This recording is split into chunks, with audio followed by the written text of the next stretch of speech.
कभी भी कोई महजब माशरा अपनी कौम के खिलाफ फौज का इस्तेमाल नहीं करता। मिलिट्री डिक्टेटर आए मुल्क का बेड़ा गर्क करके चला जाए, कोई उधर कानून नहीं उहदे अप्लाई करे।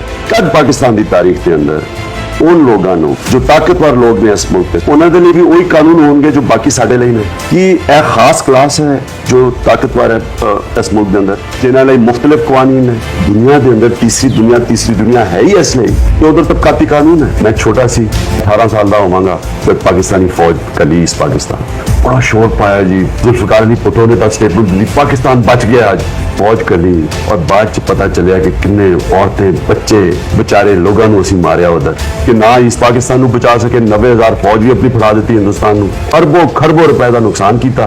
की नतीजा मिले उस तो भी पता चल जाना चाहिए सी कि कोई महजब माशरा कभी भी अपनी कौम के खिलाफ फौज का इस्तेमाल नहीं करता। नवाब अकबर भुट्टी ਉਹਦੇ ਉੱਤੇ ਬੰਬਾਰੀ कर दी पर उन्होंने पता नहीं बलोची किन्ने मरे ने।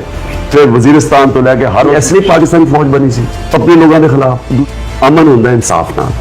जब तुसी इंसाफ नहीं दोगे लोगों को, छोटे सूबा नू, कमजोर नू, गरीब नू, इंतशार होएगा। जब तक कमजोर तबके नू इंसाफ नहीं मिलेगा, जिन्होंने कहते हैं जागीरदाराना निजाम, जो भी एक जिले के अंदर ताकतवर बंदे ने वो कमजोर नू जुल्म करते हैं और कमजोर खौफ की वजह नाल अक्सर इन्हां दे खिलाफ स्टैंड नहीं लेंदे क्योंकि उन्होंने कोई कानून नहीं है प्रोटेक्ट करने लई।